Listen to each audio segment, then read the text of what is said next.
At some point, you gotta know when to surrender. You gotta know when to quit. You know what I'm saying? You gotta know when to stop deceiving yourself, stop living in denial. You know what I'm saying? At some point, you gotta stop lying to yourself and telling yourself that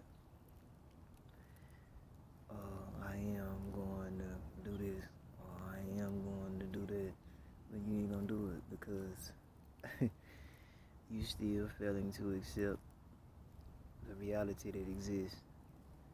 You still fear death.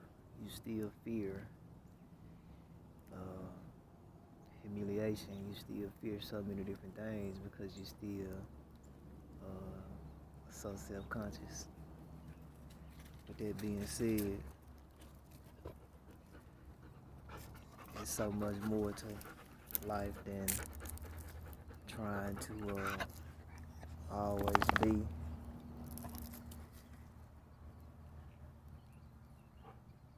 in the light, always be in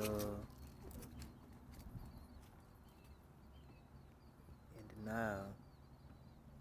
You know, there's so much more to life than lying and lies. I mean, they say all this shit is an illusion, but it feels so real. So how can it be? You know, how can it be when it all feels so real? If this is an illusion, then boy, this is a hell of a experience. And I agree that it should be cherished, but at the same time, you should know when to surrender, when to submit, and when to quit. A lot of times we don't know when to quit. We don't know when to stop. Then when we want to stop, it's a little bit too late. Too much damage already been done.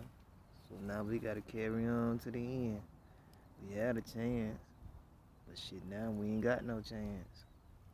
You know what I'm saying? Every day, man, the confusion that comes with living in denial, you know, the confusion that comes with living a lie. For so many people to be certain about everything. You got some people that are very, very positive about everything. They have all the answers. They have all the facts. They have all the logic to back up so that they can agree with, you know what I'm saying, the lies that they tell themselves so that they can then, you know what I'm saying, believe it, should I say. And that's the crazy part about it, you know. You know what I'm saying? It's crazy. You know what I'm saying? That's why it's so easy for them to trust liars. Because they lie to themselves. You know what I'm saying? And they need somebody to keep lying to them so that they can continue to feel like they doing the right thing. They need some motivation so they can be pumped up and amped up to keep lying to themselves. To look in the mirror every day and say, hey, I love myself.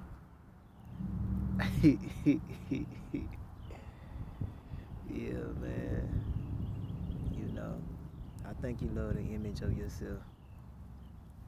You know, I think that's what you love. You love the illusion. You know, you love being delusional. You know what I'm saying? But hey, that's the new trend now. They're making delusion a new trend. They making it a new way of life. So if you've been delusional all these years prior to now, then hey, you've been on the right track. Let society tell it. You know what I'm saying? Let society, you know what I'm saying, set this new standard. Then you're no longer wrong. You're no longer crazy. So hey, hey man, have compassion for those that judged and called you crazy in the past for being delusional. You know, that's the only thing I can tell you. If you want this shit to be good, you want it to be better. You know, reason why I say, man, you gotta learn when to quit and when to surrender, man. It's the same reason why Jesus quit. You know what I'm saying? It's the same reason why he surrendered. It's the same reason why he submitted. You know, it's a reason why. And all of it led to in his favor, you know what I'm saying? It all led to triumph, man. He won in the end, cause he left a place that he didn't love. You know, God loved this world. You know what I'm saying? If you pay attention to his character, man, and seeing how he moved, he didn't really love this world. You know, he loved God. He loved, you know what I'm saying, and I really can't say that he loved what he did, but he did it. He put some love in it, so I guess you can say he put some love in it, you know. That was just because of the love that he had for God. And he knew God loved you, so, you know. It takes a strong person to do that, you know what I'm saying? It takes a strong person to surrender, knowing when to surrender and knowing when to quit. A lot of people ain't strong, man. A lot of people more weak than they think. And that's why they die. Weak. You know what I'm saying? Because they don't know when to surrender. They don't know when to submit. They don't know when to quit. Because they're too busy trying to be strong. You don't never get weak, then how you gonna get strong and you always being strong? Quit fooling your fucking self. You way weaker than who you think is weak. You know what I'm saying? The weak have more power than the strong. The weak have more power than the strong in most situations. They have way more power. You know what I'm saying? The weaker person in the relationship has way more power. You know what I'm saying? They got more of the upper hand, you know. I ain't gonna break down and explain to you why, but if you wanna ask me why, you know what I'm saying, ask me in the comment section. But you know what I'm saying? And I answer that. But on some real shit though. I had to learn when to quit and surrender. I'll never forget December of 2021. I can't remember the exact date, but it was in December. It was around, I'm gonna say about that second going on third week of December. You know what I'm saying? About that second week. Yeah, I had to go ahead and surrender. I was out in Dallas, Texas. I was homeless at the time. I was going through the experience of homelessness, man, so I can learn how to practice more gratitude. You know what I'm saying?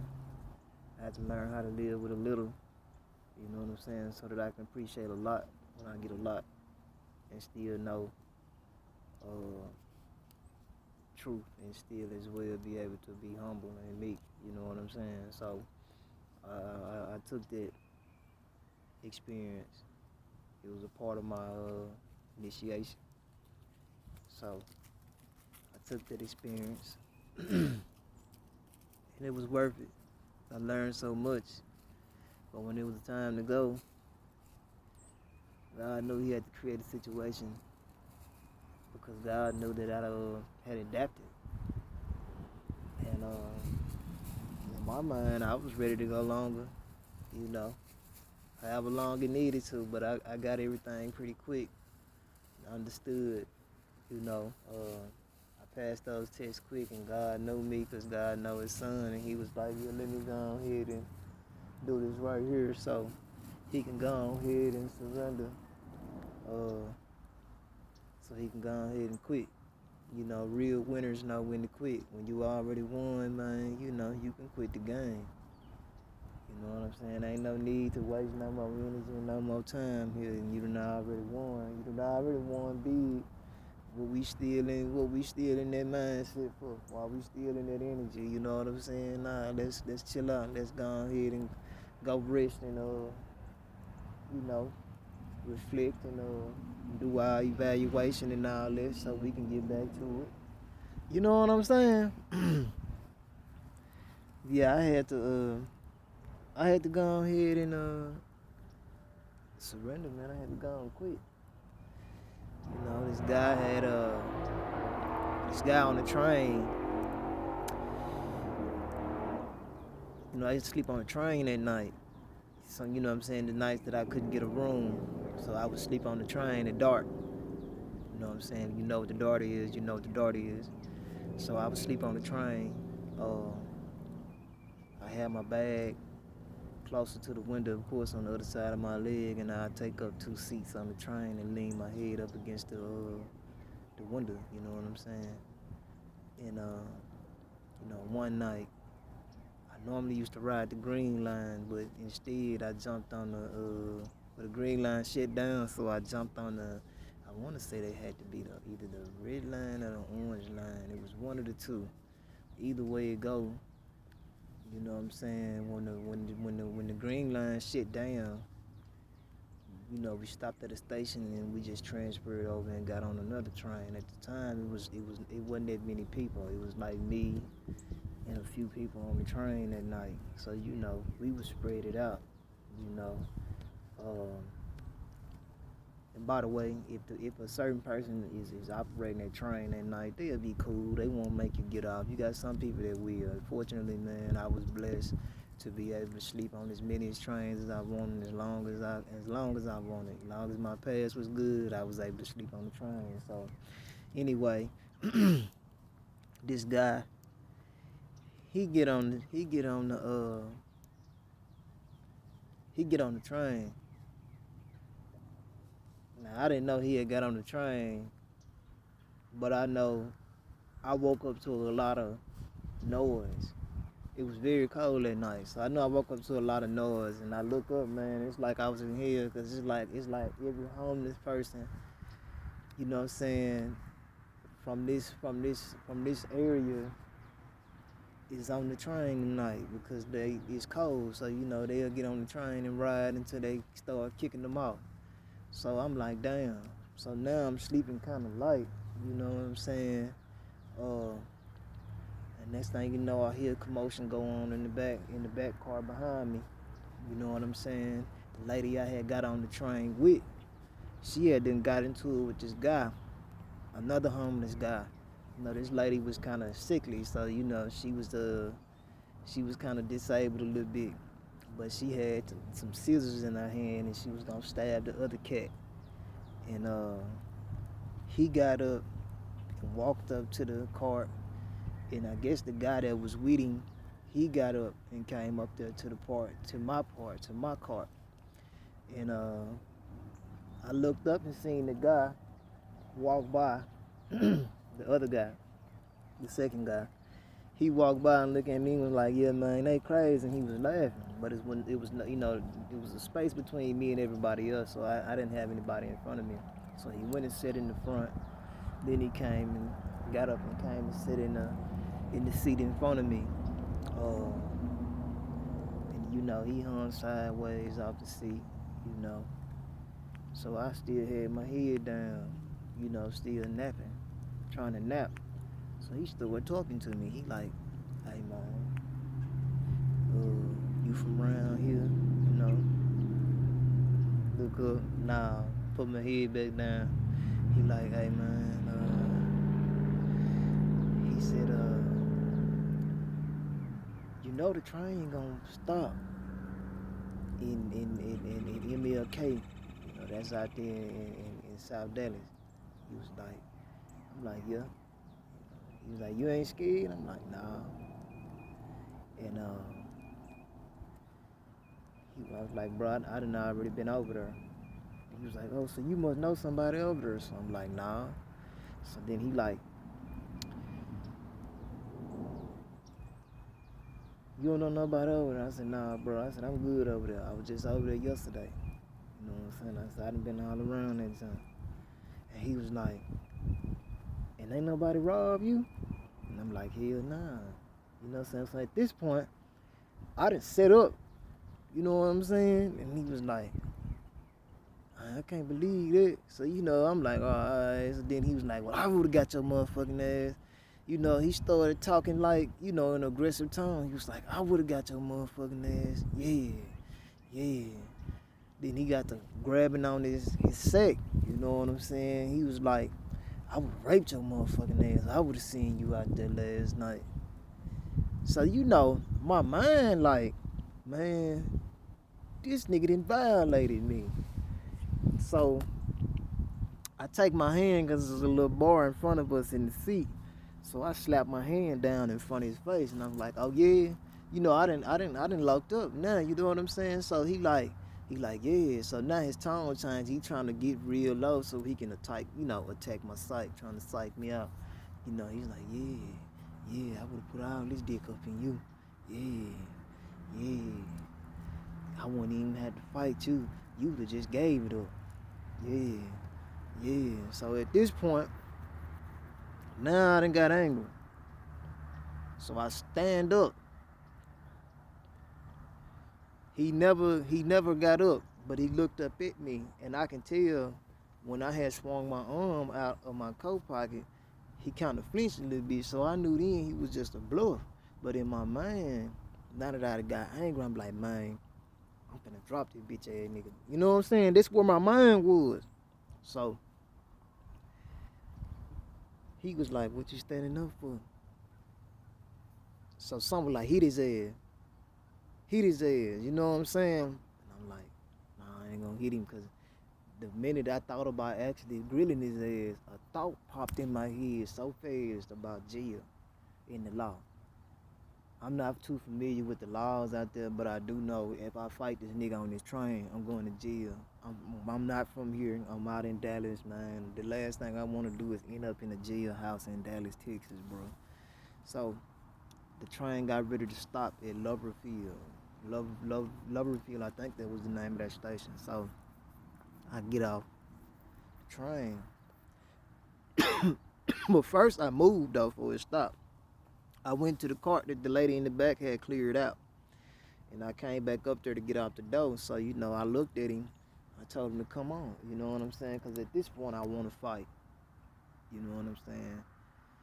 I want you to step off this train so we can catch the fade. You know, that's what my mind was, but he stayed on the train. So I get off the train, and immediately, man, I knew then after about 5 or 10 minutes, bro, I was like, man, I gotta get out of here. You know, I'm done. You know what I'm saying? Because I know now how dangerous this shit is. Almost 30 days out here. No, 30 days out there. You know what I'm saying? 31 days to be exact.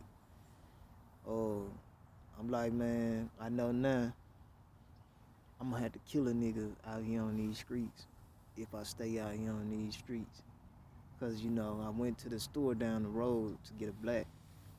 And you know, it was a nigga over there, he was playing cool, but everybody was sizing me up, you know what I'm saying? And I'm like, yeah, these niggas on that dope out here, I'm gonna kill one of these niggas out here. So, you know, I knew when to quit. I called on God, I prayed, and I called the first person that I could think of, which God put that person on my mind, and that person, that person handled business. Uh, and I was able to make it back home. I spent the night. I waited for the train to start back up, and I got back on the train and stayed the night on the train. By the next day, by that next morning anyway, well later on that morning anyway, you know what I'm saying? I had got a cash app that come through, you know what I'm saying? And that was my last night sleeping on the street until the next day. And man, but if I had never surrendered or quit it, then man, I still be out there in them streets right now because that's just what type of guy I am. But when God